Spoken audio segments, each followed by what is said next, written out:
how to speak with people. Mia often felt a knot in her stomach whenever she needed to speak English. Her thoughts raced, words tangled, and confidence evaporated quickly. She yearned to converse fluently, to express herself without hesitation, but the challenge seemed overwhelming. This daily struggle weighed heavily on her spirit, making social interactions particularly daunting. She tried various methods, from expensive online courses to group classes, but nothing quite clicked. The pressure to perform in front of others often stifled her progress. Mia knew deep down that a more personal, consistent approach was essential for genuine improvement and lasting confidence. One evening, while searching for tips online, she stumbled upon a simple yet profound piece of advice: talk in English just 1 page per day. This concept intrigued her, offering a manageable daily goal that felt less intimidating than grand aspirations. Mia decided to give it a try. She picked up a simple English novel she enjoyed and committed to reading 1 page aloud every single day. The first few days were awkward, her tongue tripping over unfamiliar pronunciations and sentence structures. Yet, she persisted. Each morning, with her cup of tea, she would dedicate those precious minutes to her chosen page. It wasn't about understanding every single word, but rather about getting comfortable with the sound and rhythm of the language flowing from her lips. Beyond reading, the advice also emphasized the importance of listening. How other people talk in English, the article suggested, is your best teacher. Mia began to actively seek out English audio content that resonated with her interests. She started listening to podcasts on her commute, choosing topics like travel and psychology. At home, instead of passively watching TV, she paid closer attention to the dialogues in English movies, trying to pick up nuances and common phrases. This intentional listening became a powerful tool. Mia noticed how native speakers used intonation, how they connected words, and the natural flow of conversations. It was like observing a master painter to learn brushstrokes.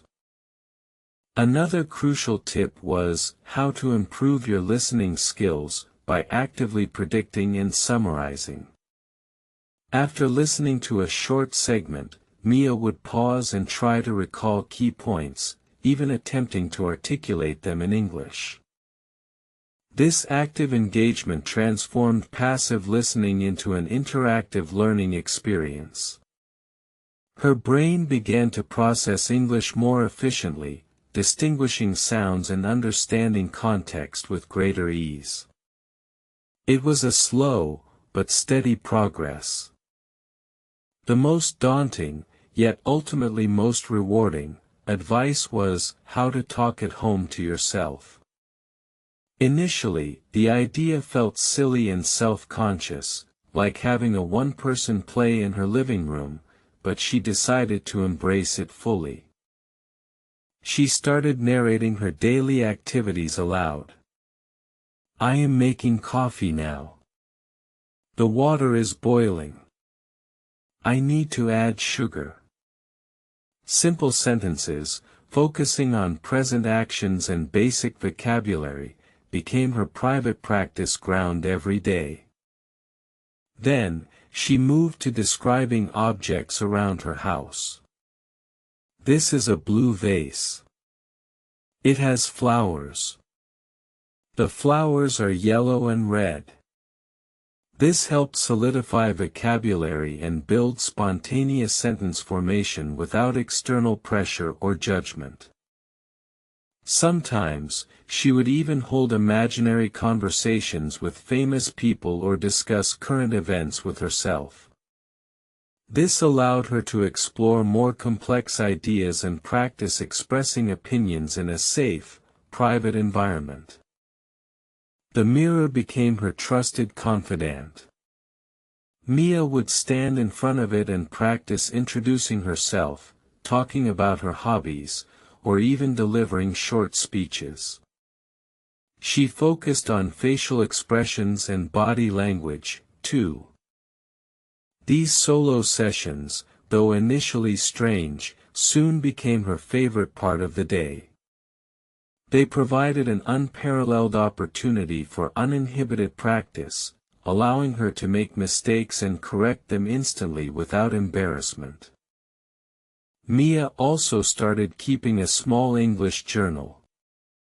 Not for perfect grammar, but simply to jot down new words, interesting phrases she heard, or short reflections in English.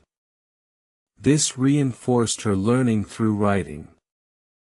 The combination of reading one page, active listening, and self-talk started to yield noticeable results. Mia found herself understanding English conversations more quickly and feeling less anxious when spoken to directly. Her vocabulary expanded naturally, not through forced memorization, but through contextual exposure. Phrases and idioms she heard while listening began to pop up in her self-talk, integrating seamlessly into her active usage. One day, a colleague approached her, asking about a project in English. Instead of freezing, Mia found herself responding with surprising fluency. The words flowed, not perfectly, but clearly and confidently. A small victory, but a significant one. This interaction fueled her motivation even further. She realized that all her consistent, quiet efforts were indeed translating into real-world communication abilities. Mia continued her daily routine, making it an indispensable part of her life. The one-page commitment remained, evolving from simple novels to more challenging articles and even short stories. Her listening skills sharpened to an impressive degree. She could now follow complex discussions, pick up on subtle humor, and even identify regional accents, which was a huge leap from her initial struggles.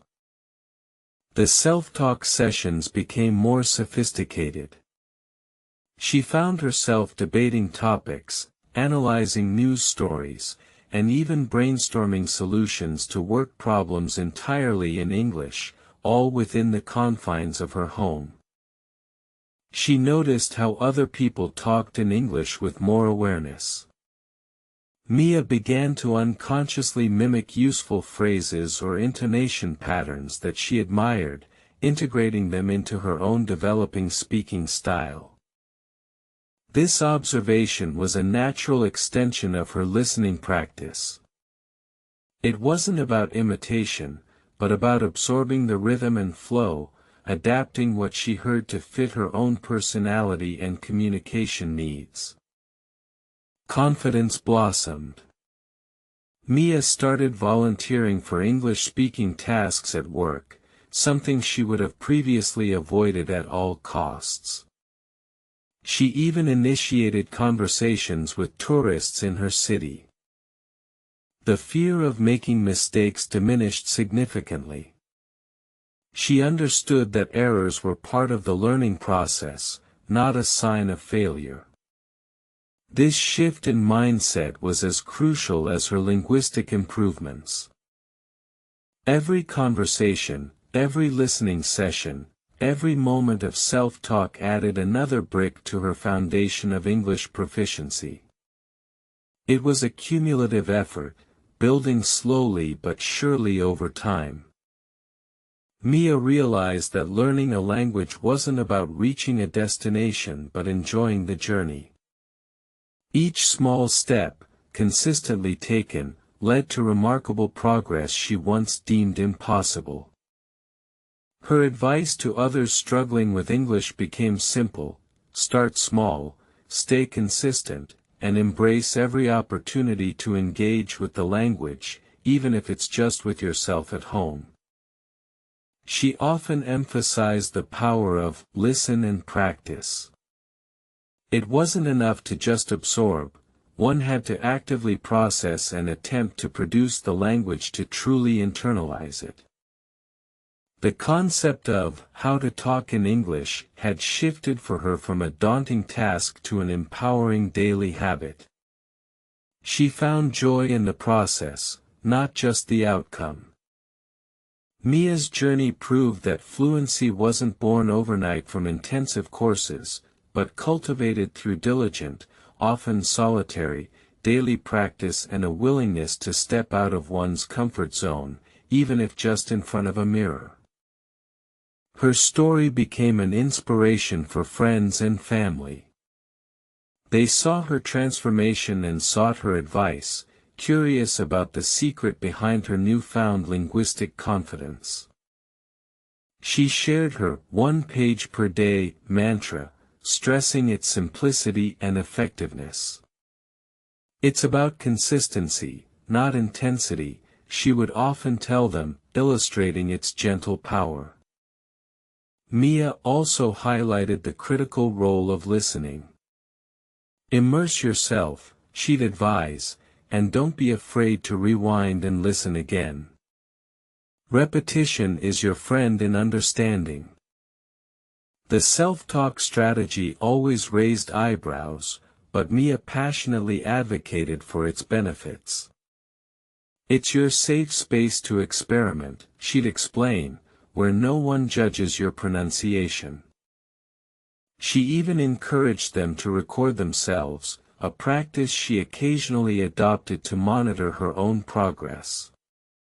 Hearing her own voice helped her identify areas needing improvement. Mia's journey was a testament to the idea that personal dedication outweighs expensive programs. The most effective tools were often free: books, podcasts, and one's own voice. She began to see the world through a new linguistic lens. English news became accessible, foreign films enjoyable without subtitles, and international travel felt far less intimidating. Her confidence wasn't just in speaking English, it spilled over into other areas of her life. She felt more capable, more resilient, and more willing to tackle new challenges.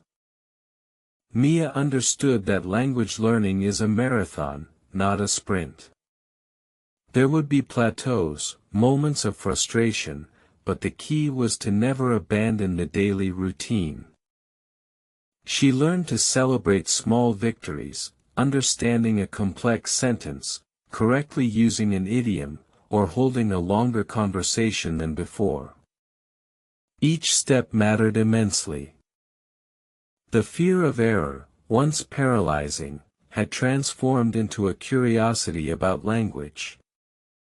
She now saw mistakes as valuable data points, guiding her towards better articulation. Her English speaking became less about translation and more about direct thought in the language itself. This was a monumental shift, signifying true internalization. Mia often reflected on her initial struggles, marveling at how far she had come through sheer perseverance and strategic daily habits. It felt like a different life. She found joy in discovering new expressions, in the nuances of English humor, and in connecting with people from diverse backgrounds through a shared linguistic medium. The "how to learn English" question now had a clear answer for Mia: through consistent, multifaceted engagement, embracing both input, listening, reading, and output, speaking, self-talk. And crucially, through believing in the power of small, consistent steps, taken one page, one conversation, one self-talk session at a time, every single day. Her advice continued to inspire. Don't wait for perfection, Mia would say. Start speaking, even if it's just to your reflection. Progress, not perfection, is the goal. Mia truly understood how to speak with people, because she first learned how to speak with herself, building that foundational confidence brick by painstaking brick. The whispers of self-doubt that once plagued her had been replaced by a quiet confidence, born from diligent practice and an unwavering commitment to her daily English ritual. Now, when someone asked her how to talk in English, Mia didn't offer a quick fix. She offered a journey, a consistent path of daily engagement and courageous self-practice. Her story became a living testament to the transformative power of dedication, proving that anyone, with the right approach and enough persistence, can master the art of English conversation.